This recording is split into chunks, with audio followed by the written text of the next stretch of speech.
introduction, Jacqueline Gifford is the editor-in-chief of Travel+Leisure US, the preeminent voice and brand for the sophisticated traveler. Gifford was named editor-in-chief in November 2018. Most recently, she was Travel+Leisure's travel director and has held various senior editorial positions since she joined the leading travel media brand since 2013. She lives in New York City with her husband and young son. Welcome, Jackie. We're delighted to have you. My first question to you is the big overarching one of this webinar. As a luxury magazine editor-in-chief, what do you think will be the new face of luxury travel post the pandemic? Well, I think, thank you, by the way, for organizing this. I'm just so grateful that I get a chance to spend my morning talking to you and all of our colleagues around the world. I think, there are a couple things we're hearing. Domestic travel is going to be clearly the first thing to bounce back here in the United States. I don't doubt that that's going to be the case for many destinations around the world, even India perhaps, as we see that border restrictions are just making international travel not really possible for a lot of people. We're hearing a lot of interest in everything in the States, everything from road trips to RV trips, seeing our national parks, beaches. People are craving nature and outdoor spaces. But I also think, we have to recognize that this is an unprecedented moment in time, and there's still so much that's going to change and develop in the months to come. And there's still a part of me that says it's too soon to make sort of bold, sweeping predictions.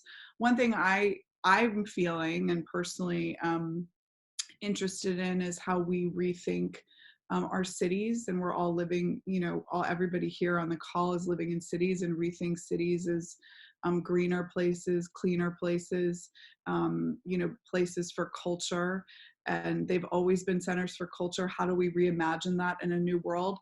And another thing I think could happen, we were living in a moment, we have to recognize that people were traveling more in 2019 than they ever had in the history of the world. And, people were often taking 7 really extensive trips a year. That's the core Travel and Leisure reader. And I'm wondering if in this new normal, people decide to take a little bit fewer trips, but longer trips, and really immerse themselves in a destination and get to know a place a bit better, rather than feeling like they're hopping on planes all the time. Because as we're seeing the challenges of flying and actually getting to a place, there's a lot that you have to go through to get there. So I don't know if people are going to want to rush back home if they've bothered to go through the security and the temperature checks and the coronavirus, all of it. So those are some interesting things that I think could go forward, but also there's still so much we don't know.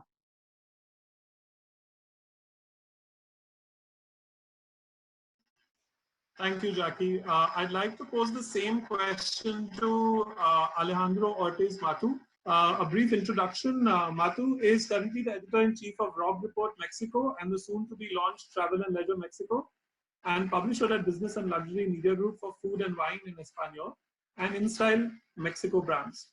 He has worked over 20 years in the publishing industry with some of the most important titles in the Latin America region. Welcome, Matu. We would love to hear what you think of the same question. Thank you very much for the invitation. I think this is a tough question because there's a lot of answers to that question. I think we can divide the answer into 2 different answers. One, the travelers, and one, the people from the travel industry. For the travelers, I think, as Jacqueline said, first, they will go local, and the travelers, because of terms of health, safety, expenses, and support their local communities, I think the people will travel local first. I think also another thing that we will see is less plans, more meaningful experience. I think people are looking for more impact in their lives and their memories. So this has to be their plans will for a last forever experience. And another thing that Jacqueline says, and the cleanliness demands. And I think they will look for more social distancing, less crowded places, and for the people in the travel industry, I'm seeing 4 different things that they have to address. I think they have to put attention in the digital offer. You know, high-income consumers value a lot of the virtual experiences, so they have to work on their digital offer. And I think the wellness aspect, the travelers are looking for to manage stress, anxiety, and mental health. So I think this is a special point for all the travel industry, and of course the experience. You know, all addressed to the health, the mindfulness, to eat well, to sleep well, to live naturally, and connect with the world. You know, that's the overall aspect I see for the travel industry. That's really interesting because wellness also has a lot of physical involved, especially think of spa experiences. Do you think that will take a hit here because of the social distancing rules? Say again, I didn't hear you well. So you were talking about how wellness experiences will be a trend now because people would like to regain their mental and physical health. Would spa experiences also pick up because they involve a lot of physical contact? Yes, I think the people from the travel industry have to care more about the client. You know, to check more these spaces between. I mean, in the restaurants. I mean, even in the airplanes. You know, the people are looking for more space in between each other. At least for the start of the activity. It has to come to a change of mind about how we approach each other in terms of service to the client and in terms of how do you say, to how we interact with other people, with other travelers, you know, because we want to be a special experience for us, for each traveler. So this is a special thing that people need to understand, that we need more space for traveling, you know. Thank you so much, Matu. I'd also love to hear from Southeast Asia on this. We all know that certain countries like Vietnam have done an incredible job out there in flattening the curve and also restarting the economy. We have with us today Chris Stokwe. Chris has lived in Asia for 30 years, initially in Hong Kong and these days in Bangkok. Canadian by birth, he's been the editor of T+L Southeast Asia for more than 9 years, and like everyone else, can't wait to travel again. Go for it, Chris. I would say the same as Alejandro and Jackie, that domestic travel is going to pick up first. And just today, both Vietnam and Thailand have announced that that's their goal. And both are looking at October, although as Jackie pointed out, everything is in flux right now. But they're looking at the domestic markets first off. And we often, T+L Southeast Asia, we were sold in 12 countries around the region. And we often think that a place like Vietnam is not big with domestic travel, but that if that had been the case, that's going to change fairly soon. And I was surprised to read today that in Vietnam, the travel, each annual fee for travel is 31 billion US dollars, which is huge. So once the borders do open up, I think people will go back. I'm just hoping they don't all go back at once and to the same spot, because I also believe what Alejandro and Jackie had said, that getting away from it all is a great idea. And in this part of the world, we tend to do that in places like New Zealand and Australia and Japan and Korea. And my biggest fear is that say New Zealand opened up, that it just gets deluged with travelers. So that's one thing that I hope we can avoid. Obviously, social distancing is a huge topic these days, and obviously Asia, there's quite a few people. So India and China alone have huge populations, and when they travel, you know it. So. Lovely. Thank you, Chris. It's a pleasure to hear from you. I'll quickly move on to the next question. And I get asked this one often by readers and even by contributors these days. What are the parameters or criteria you're following while publishing travel content at a time when no one can travel? And how do you see that content evolving after this particular phase? I'd love to hear Jackie's thoughts on this first. Sure. So I want to give you guys a little bit of context. So we moved to work everybody at the Travel and Leisure offices in New York City home around March 11th, which seems to be the date in the States when people really, a lot of businesses, and particularly in New York, but really around the country, started to move everybody into a work from home situation. We were in the process of closing our Europe issue, which was the May issue. We had, just a few days to do it. There was no way to pull back the issue. And I wrote about the coronavirus in my editor's letter and what was basically happening, leaving it till the last possible moment. But we went forward with the issue because we really didn't have any choice. And I knew at that point, as soon as we hit send to the press, that Europe was actually going to quickly be the epicenter of the coronavirus. I can tell you, so we put a disclaimer in the magazine that, a lot of businesses are temporarily closed. We have that on our tablet edition and our Apple News Plus service, which is something that here people in the States can download Travel and Leisure with Apple News Plus, which is a subscription service. They get access to all sorts of magazines across Hearst, Condé Nast, Meredith, which owns Travel and Leisure now. So I think the interesting thing is I've been getting tons of notes from readers saying that they love the content, that they're still inspired by the content. They know they can't go anywhere, but they love to look at the photography, which has been a brand signature. I mean, Travel and Leisure started as U.S. Camera and Travel over, many, many years ago. They love the photography. They love the writing. And I think they forgive us if they know, we had a London story and a Mayfair story, and a lot of the businesses we talked about, Claridge's and Brown's and these amazing hotels that I don't doubt will still be there when this is all over.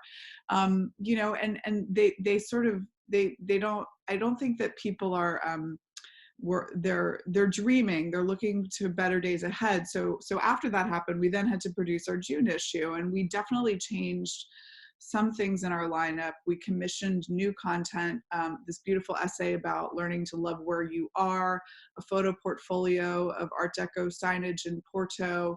We reordered our well to include a story about Puerto Rico, which is a destination that's been through very challenging times and continues to reinvent itself.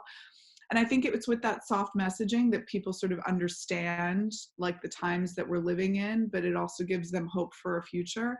And so we're continuing to move forward with that in mind and commission new work. We don't have any people out in the field, but that doesn't mean that we can't get creative with illustration, photography, beautiful essays, because the reality is there's so many things closed. Here we're starting to see some things open, but the challenges of a print product, you just don't know what's going to change. So it's a bit of a guessing game, I have to say.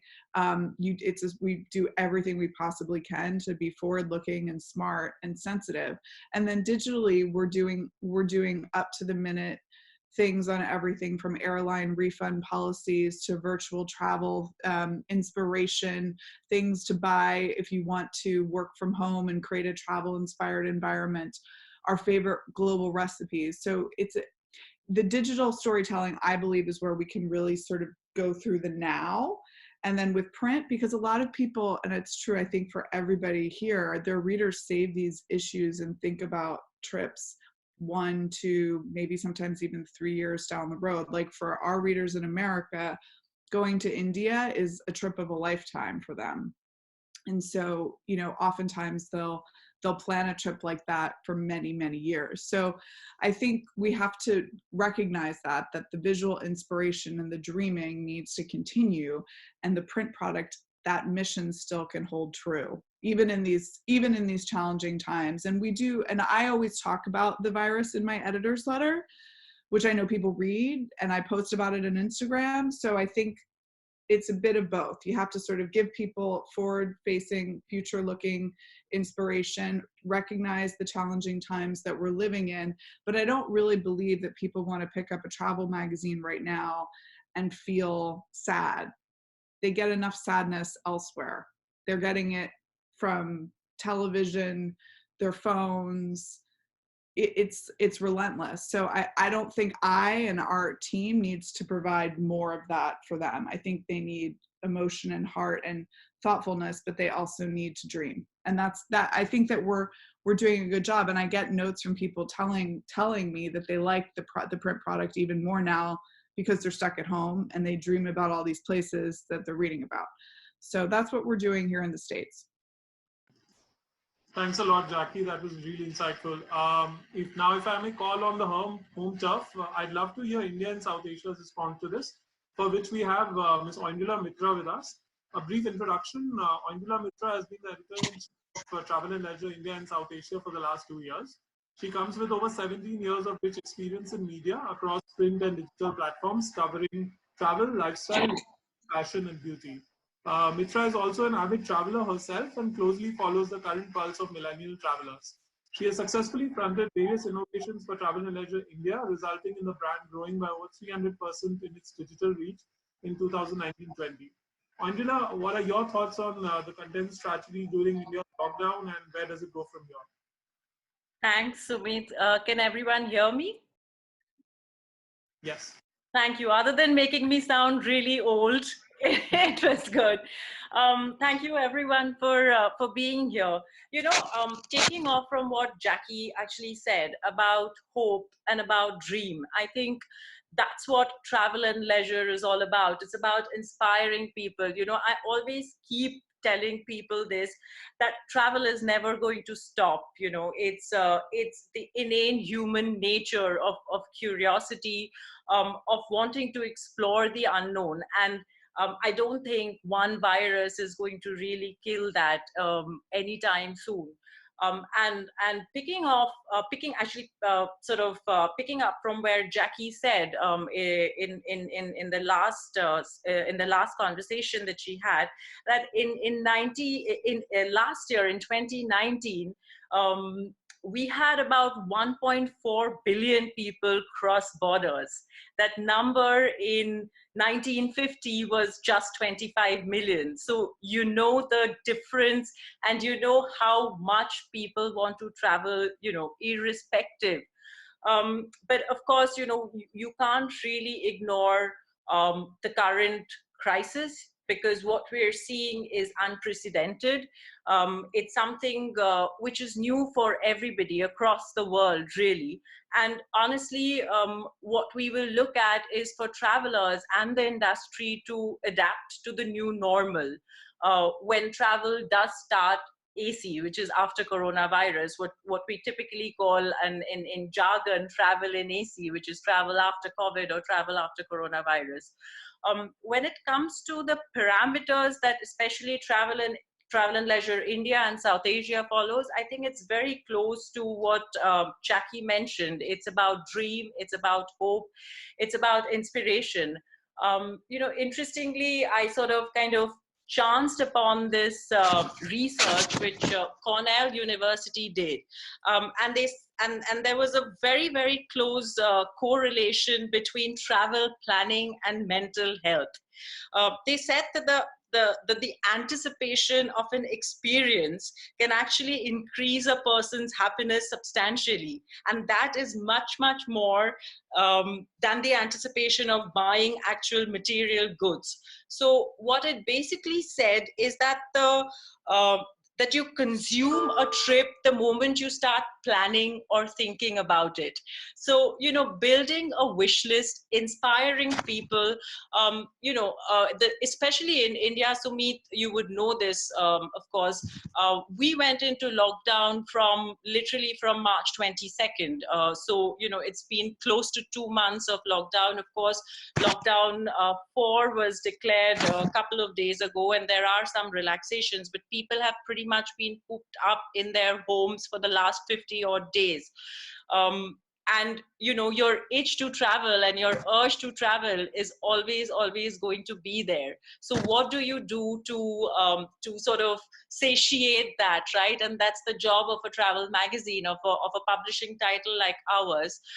And what we did was we discovered something, and I think for me also it's really been an insightful journey. I discovered for the first time the real meaning of armchair travel, right? Where you travel to these really, really exotic destinations, sitting on your couch, and you fulfill your dreams in a very, very, in a very beautiful way. So, like Jackie mentioned, with T+L India as well, we launched our entire series on T+L virtual trips, on T+L virtual road trips. We did an entire issue on dream escapes, that telling people that, stay home, stay safe now, but there is no quarantine on dreaming. So while you might be physically quarantined in your home, there is no stopping from you to dream and dream ahead. So the content that we have generated in the last few weeks, especially, since the lockdown started, has really been around inspiration.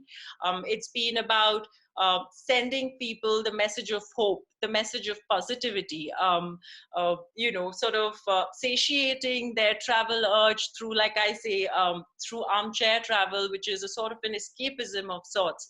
And that content, of course, has done very, very well for us as far as digital is concerned. Like our digital consumption kind of sort of grew multifold in the last few weeks. But when it comes to now, the current situation that we are going through in India, which is basically where the lockdown is kind of, there are certain relaxations that are coming into place. How do you skew your content, keeping what is current right now in your country? How do you keep the context sort of there always as far as content consumption for readers are concerned? And one of the things that, if not the most important thing among travelers right now, is of course safety, right? I mean, it's a concern that is on everyone's mind, and more so among travelers. So from a content perspective, what are we doing to bring back confidence among travelers? The first step as a magazine and as a travel title, as a travel platform, is to help people bring back their confidence to step out and explore. And that is what we are trying to do now. There's this pediatrician, Dr. Barton Schmidt, and you might ask, Angela, why pediatrics and travel? You've come up with another one of those. But it's very, very relevant what this gentleman said. He said that reassurance can be defined as a special kind of education that counteracts fears. Reassurance relives or removes unnecessary anxiety, especially regarding one's physical and emotional health.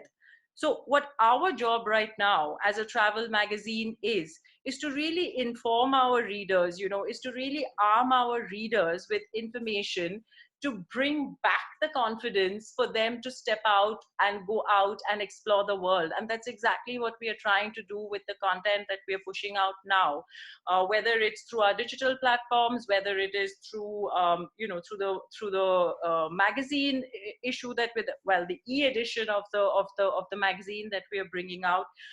Campaigns like T+L Salutes, campaign like, which we've just launched actually about 3-4 days ago, which is basically around Step Ahead, where we are really focusing on how the hospitality, travel, and the aviation industry is really kind of stepping up to the situation, you know, whether it comes to enhanced hygiene, enhanced sanitization, enhanced cleanliness. It's really about confidence building, and that's the kind of content that we are doing right now. And I think, you know, those are the two parameters I would say that is really defining the content strategy for Travel and Leisure India now. Number one, like I said, is inspiration. And number two, right now, as we see, is confidence building, bringing back confidence among travelers to tell them it's okay to go out and travel when the time is right, because the industry is doing everything possible in keeping safety as your priority, as their priority when it comes to you know, when it comes to travelers. So yeah, I think those two would be the key criteria that we are following, at least as far as Travel and Leisure India and South Asia is concerned. Number one, inspiration, and number two, confidence to bring back confidence among travelers. Thank you, Angela. I'll move on to the next question, and that one's for Amber Lee. As Hi. in Travel and Leisure China, Amber has more than 10 years of working experience in the travel and lifestyle industry. Amber, my question to you is a slight variation of the last one. Is there any specific kind of content that you saw consumed more than others in the luxury segment lately, in the last 2 or 3 months? Hi, my connection is not good as I need to use VPN, you know, to join the meeting. So I keep trying to connect. Actually, these days we are working with some luxury hotels. Luxury hotels, you know, a lot of luxury hotel brands, they are doing some promotion like a package. So sometimes we write article and do the online article for them. So people now they like to pay money to pay for money for the voucher that can use for next year, because we all think, because in China it's almost fine now, so we're already back to normal. So people, I think this year we still want to stay in China. We don't want to take any risk to go abroad. But as a lot, today I saw like Bellman and like Six Sense, they have a lot of nice package with very nice price. So I think now people like to pay some money for the plan for the next year's traveling. Yeah, and also restaurant in Shanghai these days, they are very get back to very popular, like some luxury Michelin star restaurants. And so I think restaurants and luxury brands room voucher is kind of, people like to pay for that more than other in the luxury segment. What kind of content in Travel and Leisure China were you pushing out when travel was out of the question, and how are you adapting now? Sorry, I can't hear you clearly. So what kind of content as a travel magazine were you pushing out when traveling was out of the question in China? No, we are mostly we do some like for 3 days traveling to our readers. We plan for them like where to live, where to eat, and like you can what kind of things you can see in the city. So we can do the travel in 3 days. It's like kind of a short travel compared with a long distance. Maybe it's safer for us. So every issue we're doing that. Thanks, Amber. Same question to you, Matu. Did you see, I know Mexico T+L is yet to be launched, but as an editor of other publications, did you see any sort of content consumption rise while this was going on?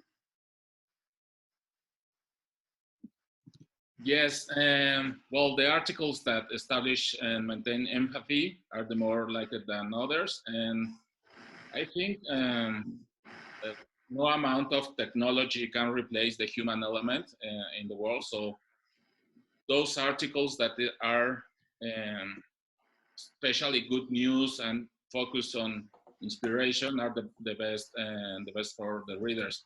We at the time we start with this COVID theme, the notes were really related to the crisis, and it was a lot of interest in those articles. But now the people stop seeing these articles because they want to hear good news, you know, and then for our travel articles are just about inspiration, you know, and about service, you know, when the borders are getting open, where are the next plans for the hotels, safety and health actions from the hotels. And you know, in Mexico, there's a lot of destinations for sun beaches and leisure destinations. So, and they are working on these plans, and we are helping them to communicate all these plans. For we're in a position to help them to reactivate the industry. So we are using this. Thanks, Matu. Same question, Oindela. Did you see any content consumption rise, any trends of content in India?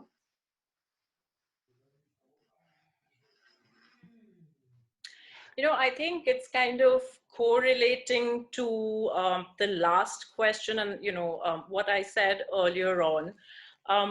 Especially in the travel segment, there was a huge demand for, and this is something that is, of course, you know, driven by our back-end analytics, right? In terms of the kind of content that did very well for us. So content which were around virtual tours, you know, a lot of countries, a lot of museums, etc., had started and are actually continuing to give out free virtual tours of destinations, of places, and that's the kind of content that saw a lot, you know, saw kind of a substantial spike in terms of consumption, in terms of just numbers. So definitely virtual tours, you know, giving you that entire kind of what we call, like I said, I keep going back to, I think it's become like my new favorite term of armchair travel, you know, where you basically travel the world sitting in the comforts of your couch. That's the kind of content that sort of did very well for us. That was one category of content as far as T+L India, which definitely saw a huge spike. The second category that actually picked up quite well was food. You know, F&B, because you're obviously, people are cooped up, people, you know, you're making a baker, becoming a baker every day. So food was so basically content that we were pushing out around food. So jump as well. And that kind of led us to actually launch our T+L Taste of the World campaign, where we basically got in touch with chefs around the world to cook up a dish at home with limited ingredients, because you're in a lockdown, so you're not going to have access to all the ingredients in the world. So these were very easy to make homemade recipes. But having said that, each of these dishes reminded you of a place. So, you know, it could be an Italian pizza that reminds you of Rome. It could be, you know, it could just be maybe like a misal pav, you know, that reminds you of Bombay, or a vada pav that reminds you of Bombay, for that matter. But basically, you know, a dish that kind of is connected to a particular place in a very, very intrinsic way. So that way, you know, as you kind of when you cook the dish, it kind of reminds you of a place that you've been to, or of a place maybe that you want to go to. So yeah, if you ask me what is the kind of content that has done well in the last few weeks, it would definitely have to be food, and it would definitely have to be all the virtual trips that we have covered and the world over has kind of opened up to. Those would really be the two kinds of content pillars that have seen a huge spike as far as digital consumption is concerned. Thanks, Angela. My next question refers to the platform more than the content. We've all seen national lockdowns forcing even traditional print titles like ours to go online for a while. Do you think this phase will have a permanent effect on the balance between print and online content? And I'd love to hear Jackie's views on this first. Hi. We are still, we are and still are the only monthly travel magazine in the United States. We've had no changes to our frequency. We've actually seen, our subscriber base. We're mainly, so I should clarify that here in the United States, Travel + Leisure is primarily a subscriber based product. We definitely have a newsstand presence. It's primarily at airports, and people aren't necessarily at airports anymore, but it hasn't really made a big impact on our business because we have such a strong subscriber base. So we're still planning on producing at our monthly frequency. And again, I think we recognize that, there's definitely there's interest in the digital sphere now too, and that had been growing for quite some time. But we're not seeing right now, although in the United States and really across the world, the media environment is challenged and challenging because of advertising right now. There are no plans to change the frequency because our readers are really passionate and loyal, and they love the product. So the other thing is, and I mentioned it earlier, we have this new subscription service with Apple News Plus. So we've seen our interest in the Travel + Leisure product grow through that over the past few months, and people can get it from their phone. It's an exact replica of the print product, but I don't doubt that in the months to come, we're going to see a lot of changes. We're going to continue to see changes, but right now our readers really love our brand, and they're really passionate about our brand. So we're not planning on changing the frequency. It's really serving two different needs, I think, with both the digital product and the print product. Thanks, Jackie. Chris, would you like to weigh in on this debate? Yeah, for us, our readership tends to like both the print and the digital combined. And obviously, being sold in 12 countries, the last couple of issues we've been cut off from some countries that we couldn't ship into Malaysia or Singapore. So the online side of things has become even more important. And I think we've touched on it earlier, but things that are happening very quickly and changing very quickly, we've been able to cover online, and we've got a lot of feedback from that. We have a couple of digital people who are really on top of this, and it's really helped us. And I think rather than taking away from the magazine in the long term, it will help the print side of things in the long term. We're able to cover things really quickly. As we all know, around the world, the situation is changing almost on a daily basis. So as Jackie had pointed out, to put it in print and it comes out a few weeks later, it's old news by then, or you don't want to read it because you've read it everywhere else, online or on television or radio, or seen it on television or heard it on radio. But with our website, we find people are using that a lot more because we are homebound and it's there instantaneously. And the feedback for us has been really good. It's been really interesting, and it's a great way of keeping in touch with people as well, as we're doing today. Thank you, Chris. Angela, what do you think of this tightrope walk between print and digital? And are you more so inclined towards digital because of the situation? And will it have like a semi-permanent effect? I love print. I've always loved print. But if you look at the current situation, Sumit, if you look at Travel and Leisure India as an example to go by, in the last 4 weeks, our website numbers, for instance, has seen like an over 100% spike in terms of page views. When you look at our Instagram insights, on a daily basis, we are actually growing by 300% vis-a-vis how it was before the lockdown. And I'm talking about statistics only in the last 4 to 5 weeks, because India went into lockdown about 6 weeks ago. So of course there is a huge demand in terms of as far as digital content consumption is concerned. There's so for instance, Global Web Index said that in India there was a spike of digital content consumption in social media by over 55%.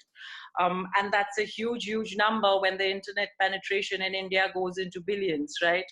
But having said that, I honestly feel that while there will be long-term shifts, especially due to the current situation and what we are all going through, I don't think print is going to go anywhere, because and I think this is something Matu mentioned a little while back, that the feeling, the human touch or the factor of tangibility, I don't think that's going to go away anywhere. It's very innate in us. There's always been a demand for the print magazine. You would know that, when of course, due to the lockdown, we could not print our April issue, but we had the e-edition out on Maxter, and I think we've been the first publication in India to actually give out our e-edition free to all our subscribers, because there was a demand for it. We have our May issue, which is being printed. We'll have of course, the June issue, which is going to be printed as well. And the reason that we're doing it is because we have a strong subscriber base. There is a demand for it in the market. So while the digital consumption is not going anywhere, and you need to be kind of in touch with requirements there, I don't think that is to say that your print audience is going to decline, or that print is not going to be there anymore. That's really not the right thing to say, because as far as a magazine is concerned, especially with regards to niche publications, which are very passion-based content, alongside vast and trusted expertise, of course, when you're kind of putting the content together, there is always going to be demand for it. Honestly, the job of a magazine is really twofold, right? Number one is pleasure, and the second is purpose. So as long as you have a title that is relevant, that is useful, that is positive, I don't think the demand for it is going to go anywhere. And we see that happening in the India market. While our digital consumption is growing, our print consumption is simultaneously growing, but in a different age group. So while our median group for digital is between 25 to 35, we see the more mature audiences kind of bent towards the print product. And that's how it's going to be. And I think both of them, both the platforms and both the mediums are going to coexist just as it was. And I think that's going to pretty much continue in the days to come as well. Thanks, Angela. My next question is, we've heard a lot of chatter about travel trends and what kind of travel will pick up, and it's often confusing and contradictory. But as editors who stay ahead of the curve, I'd like to know what kind of travel trends do you see picking up once travel bans are lifted? And I'd love to hear Chris tell us his views on this. For us in Asia, as we've spoken about, many people live in cities, and a lot of these cities are quite crowded and polluted. So we've found over the past few years that people are wanting to travel to somewhere that's slightly remote, to clean, obviously safe. And I don't think that will change. I think that'll be the case even more so. I think right now, once we have this magical day where we all realize that things are better, they might not be as good as they have been in the past, but I think every one of us is just want to go away for 3 days and sit on a beach or on a mountaintop and do nothing. Just breathe fresh air. And I think that will continue as well with our larger trips, or the big trip of the year. We might want to go do something in the outdoors just to get away from other people, to get away from the big city, and just to clear our heads, basically, which is the editors, we do this, but so do the readers, obviously. And so we're in sync in that sense. And I think we already touched on it a little bit. I love cities, but right now I don't really want to go visit a city. And that's just for reasons I think Alejandro touched on as well.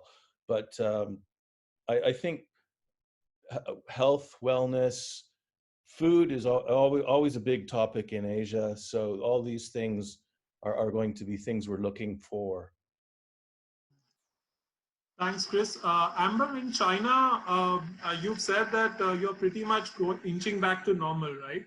So what kind of travel are you seeing right now within China, within provinces, and what kind do you expect to pick up in the next month? You're on mute, Amber. We can't hear you.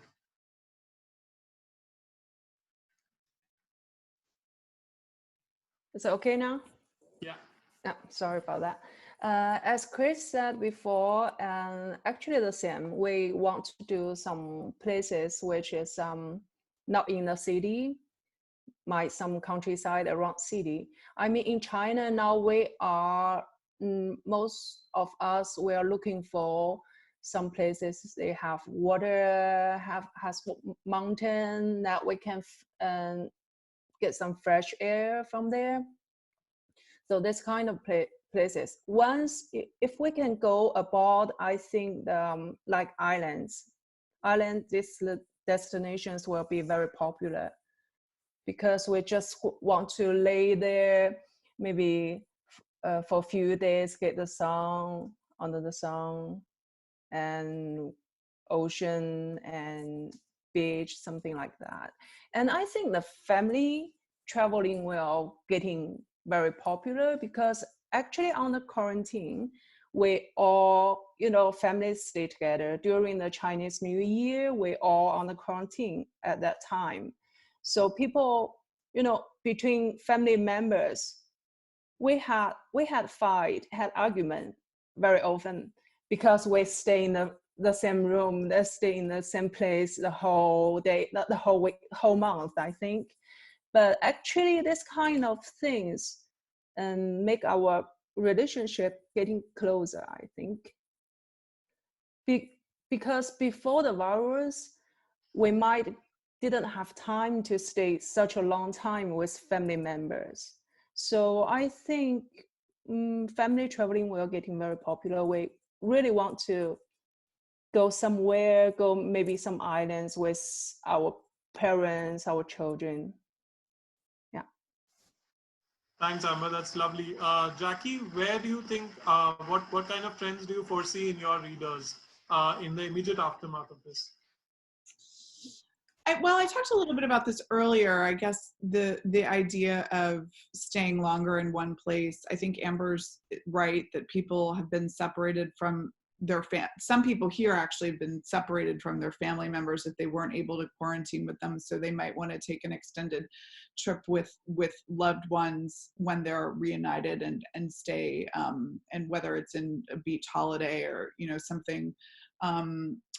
something close to home or whatever. I think the thing that we have to all recognize too is that people are going to come at this we can make broad generalizations. I think we've done a good job of covering off on sort of general trends, but people are going to come at this with very different mindsets.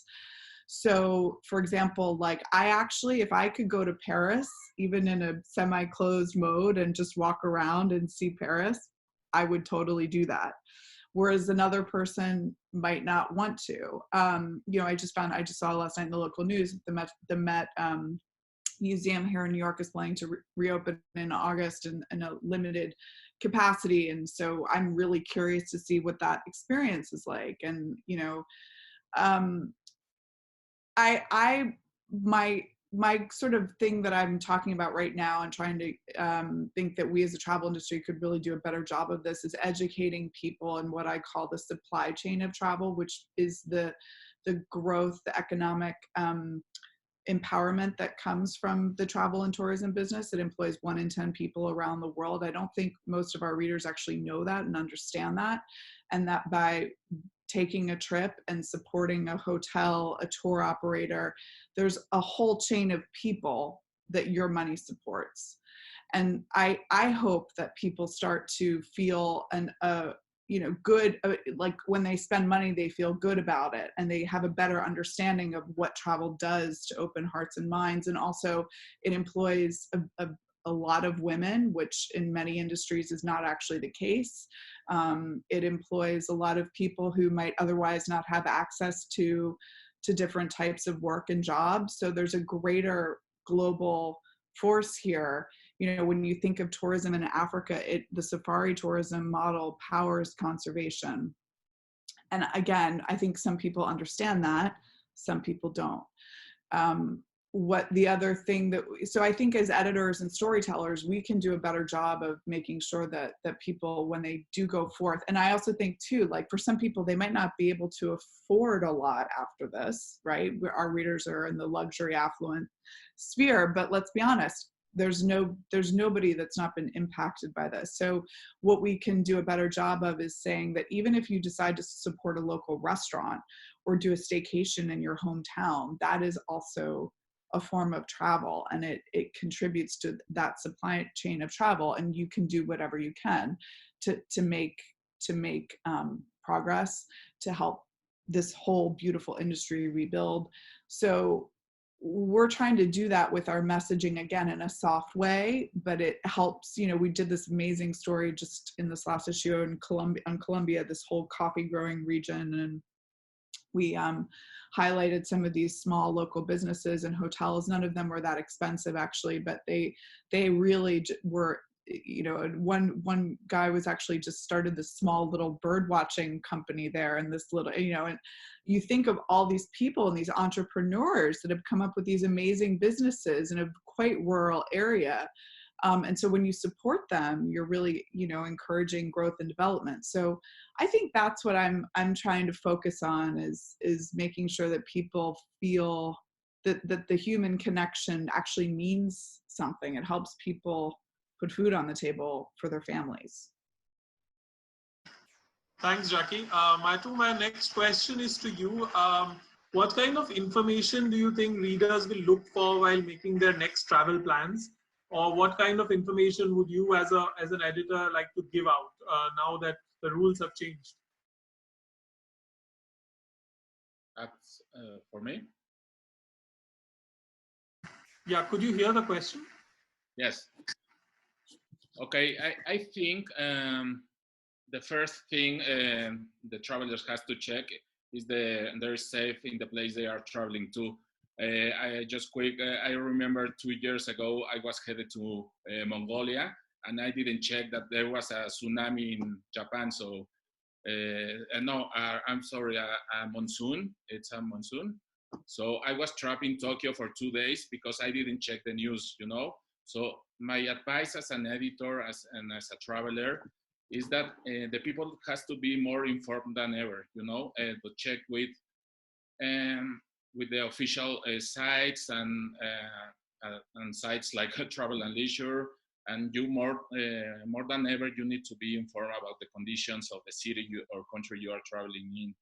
And my suggestion in a personal side is that I don't know, to pack less clothes, have a travel insurance, and to be more careful about the health and hygienic habits, you know. Thanks, Matu. Chris, can we have your thoughts on this? I like the packing less clothes. It's a great idea. If they allow carry-on, that'd be great. I don't know that I have anything different to say that has already been said. Just no, I can't. I think you've covered it. To be honest, sorry. All right, let's move on to the last question that I have in my kitty. Then we'll move on to the audience questions. I believe the biggest strength of the panel is diversity in terms of geography and cultures. And to round off things and get a local perspective from your regions, I'd love to know which destinations within your regions do you think will see an influx of tourism first? So we can just do this rapid fire and go around the table. Jackie? Oh my gosh. Here in the US, I can just tell you right now what's happening is that, there are states that are opening up for business. I think we just saw that people have started to return to the national parks.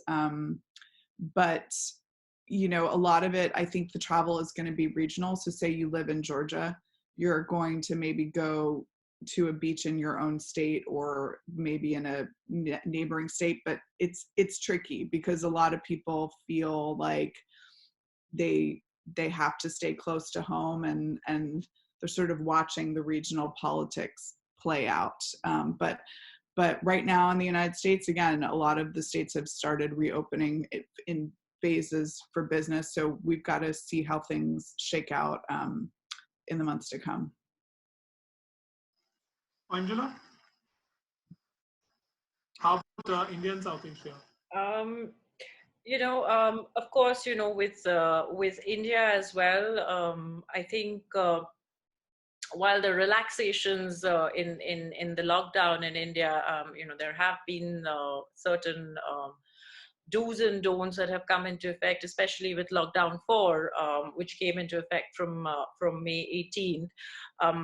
But honestly, travel for leisure, I think is going to take a while in terms of when things come back to normal completely. But when it does, and it will, we hope soon enough, I think it is going to be all about stay local.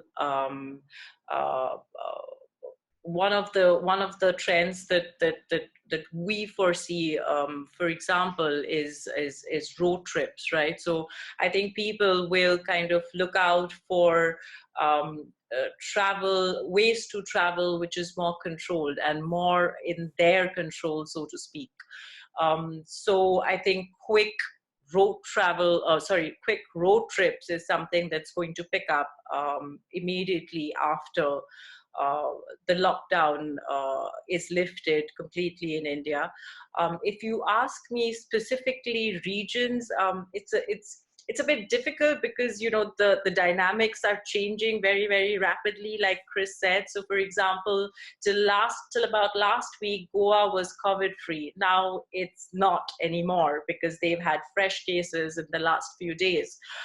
So the situation is really it's basically a day-to-day basis as to what is happening. But if you look at more or less the macro picture and look at, because of course, as everyone knows, India is divided into these various zones, right? So you have the green zones where, it's relatively sort of COVID-free, and then you have the orange zones, and then you have the red zones, and then you have containment zones. So you would typically, obviously, by logic, you would obviously tend to kind of incline towards the green zone. So probably the Northeast is going to have a little bit of a boom in terms of domestic travel once flights are back on track and once the lockdown is sort of lifted from the country. And by Northeast, of course, like states like Sikkim, say for instance, that region I think is going to pick up. Also, these short getaways. I think those are going to see a spike as well. So people who stay in Delhi, for instance, would probably go up the mountains. Go to places like maybe a Rishikesh or a Jim Corbett, drive down in their car where everything is under their control. So those are the things. I mean, I think those are the places that you would see kind of coming back as far as tourism spike is concerned. But again, like I said, it's going to keep changing based on the results that you see, and the number of cases that we see in the weeks to come. But definitely, I think short road trips is something that's going to see a spike immediately after. Thanks, Angela. Amber, where are you seeing people heading towards in China? Are there any regions that have seen an influx of tourism? Nowadays, people going to Sanya, Hainan province, they have beaches there. And also some people, they go to Yunnan province, in the mountain. So some kind of this place in China, Yunnan and Sanya, Yunnan province and Sanya, the city, are the most popular destinations in China. And once we can, I think the Japan and Korea might open for us soon, but I don't know if people like to travel there because we don't know if we're back to China, we still need to do quarantine or not. If we don't need to do quarantine, I think Southeast Asia will be good, like Bali, like Koh Samui, some islands, something like that. And we do articles about, as I said before, we do articles about like a luxury brand promotion package. I think you can see from the viewers that people interested in the islands. Once we write about the islands voucher, like some resorts in Koh Samui, some resorts in Bali Island, so people interested in that. Interesting that you mentioned Southeast Asia, because Chris, what do you think of which parts of Southeast Asia will open up first? We're already seeing some activity in Vietnam. Well, aside from just domestic travel, as we've already spoken about, I think people will go back to what they're familiar with. Because if you love Bali, for instance, you can go back and you can go do something entirely different, but there's a certain safety aspect to it because you've been there before. And as Amber said about Koh Samui, for instance, if you've been there before, maybe you'll go back there. So as we touched on earlier, I think going to a beach and just relaxing, going to a good spa or wellness retreat, that kind of thing. And those obviously exist everywhere, in Thailand, in Malaysia, in Indonesia. And it will also depend on what opens first. Some places will be further behind than others, but I think that, and we touched on earlier, I think places like Japan, New Zealand, Australia as well. Matu, what's your opinion on where Mexicans would go from here on? Yeah, we have a lot of beaches in all the country. Next to each big city, there's a beach really beautiful. So I think it's the same. The people are going to be driving or taking short flights instead of long haul flights. And I think I just will add that the first destination that will recover are the ones with a sense of freedom or relaxing. And I think that's a personal opinion that the ones with a more upscale experience, because people are not taking any risk when it comes to their safety. So I think the luxury travel would benefit from this. Thanks. Let's move on to some audience questions now for the last 10 minutes. I have some that we've got in advance during registrations, and then we'll take up some from the Q&A box. Angela, one question that's directed to you from the audience is sustainability going to persist as a buzzword post the pandemic, or will it be eclipsed by other urgent needs?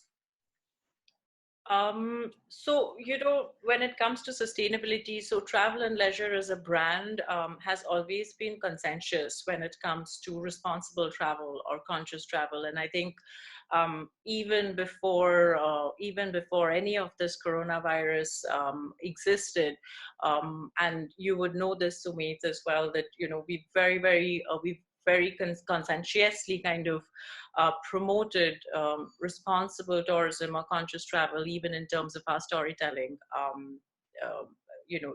That our flagship award last year was all around sustainability, and that's how important it is for us. And I think now more so than ever, right? And we have honestly seen a direct impact of the lockdown in our country itself, right? I don't think I have ever breathed cleaner air than I have in the last 4 weeks of the lockdown, thanks to no pollution at all. So of course, sustainability is going to be our core pillar, or one of the core pillars in terms of our storytelling. Also, I think, we will see a shift in terms of over tourism and past travel. I think people will now look at, more kind of meaningful trips, maybe fewer but more meaningful trips. I think that's what we can expect in, especially with regards to luxury travel after coronavirus. So definitely sustainability is going to continue as one of our key focus areas, because it is so important, whether it's climate change, global warming. It's very, very important to also kind of inform your readers to how to become a more evolved and a better traveler, for that matter. So of course, sustainability is going to be one of the key areas that we cover, and we want to arm our readers with all the information as to what they can do, what to do, where to do, where to go, and how to become a more responsible traveler, really. So yes, it is definitely going to be one of our key pillars, and I think that is going to be the way forward when it comes to travel in especially in the post-coronavirus world. It's interesting that you bring up meaningful trips because there's a question from the audience which says that given that we would be looking for experiences that might give us a sense of purpose and calm, do you think spiritual travel will take precedence over luxury travel? Is that question for me?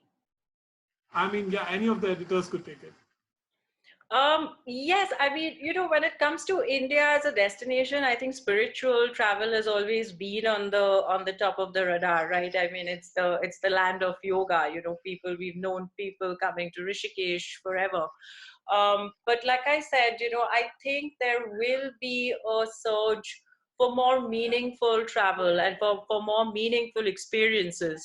And to take off from there, definitely we can expect sort of a demand for more spiritual travelers, where they actually seek for something more than just going and having a good time and coming back. Maybe it could just be about perspectives. So yes, there is a definite possibility that spiritual travel will probably pick up more, especially keeping in mind people's mental health. We've obviously, all of us have been through a lot in the last few weeks. So there is bound to be a direct correlation to that. So yes, to answer your question, I definitely see that there a demand for spiritual travel with that context. Thanks, Angela. There's another interesting question. Jackie, I'd like you to weigh in on this. Somebody's asked, will family and friends travel by private jet more? because of social distancing norms? And is that a micro segment that that tour operators can go for? We've been talking about that a lot in the past few weeks. I think the people that can afford it will certainly do so. And maybe the people who, you know, wouldn't have considered it before might feel like they want to splurge on that element of the trip. So certainly some tour operators can look to that. You know, all of this is also tricky though, right? Because like if we're talking about sustainability and health of the planet, taking a private jet isn't necessarily always the, it's like it's complicated. Let's put it that way, right? So I think private jet for 4 people isn't always maybe the most wise thing to do, but that's my own personal opinion.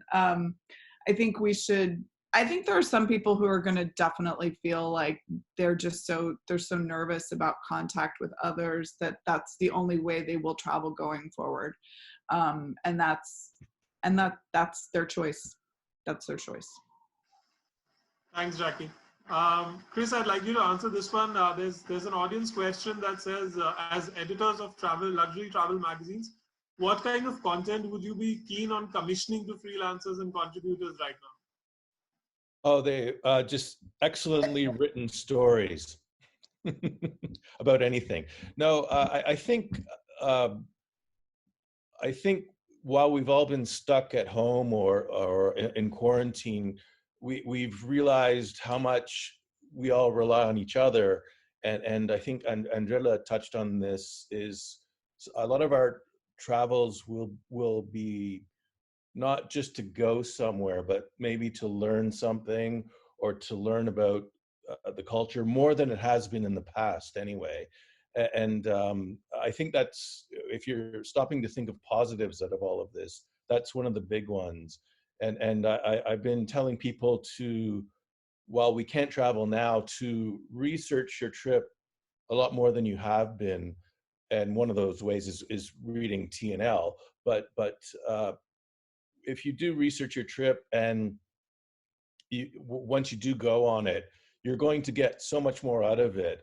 And a lot of that involves contact with local people and obviously local cultures.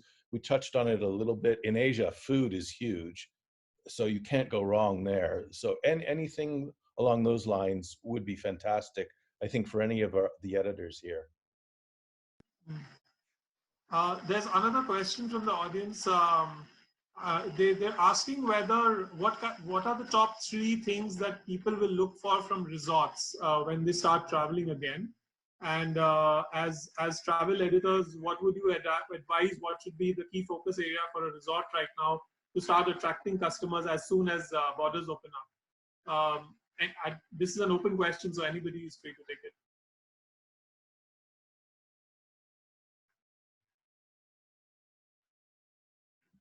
I think we touched on that a little bit as well. It's the I think Alejandro mentioned something about the cleanliness and the safety of the resort in terms of our health. That's the main concern, really, and it kind of overwhelms everything else. Yeah, I think the resort has to focus on these 6 pillars of health that are mindfulness, to eat well, sleep well, to move, to this sense of freedom, to live naturally, and to connect. I think the ones that put special attention to the clients that are looking for more impact in their lives and their memories are the ones that should do better in after this crisis. There's also, we've talked about hospitality and travel. There's also a lot of talk about how the role of tour operators will change from here on, because people would need a lot more information than before and a lot more hand-holding through the trip. And also Jackie touched upon how there's a supply chain involved in travel and how local communities also depend on our traveling there. So do you think the role of tour operator has to change a little bit from here on, Matu? I'll take that one. I actually think it should, in the way that I think there needs to be a greater communication to the client about their business and how it all gets put together, because I think the client's going to want to know that also in terms of like the sort of safetiness, cleanliness, and sort of it's like a master checklist. But I also think it's up to the tour operator, and it can really help their business to educate them about the supply chain of travel and how these trips get put together and how intricate they are and how many people they work with and all the sort of people that you end up touching when you decide to take a trip. And I think tour operators could do a better job of that and make it, less of a, people shouldn't be scared of seeing all that information. I actually think they might be really comforted by it and know that their dollars are really doing some good. Thanks, Jackie. On that note, I'd like to wrap things up. I'll end this interesting webinar here. Thank you very much, everyone, for joining in. Stay tuned to Travel and Leisure India and South Asia's website and social media for updates on our next webinar. Until then, stay safe and have a wonderful week ahead. Thank you, everybody. Thank you. Thank you. Thank you. Thank you. Bye. Bye.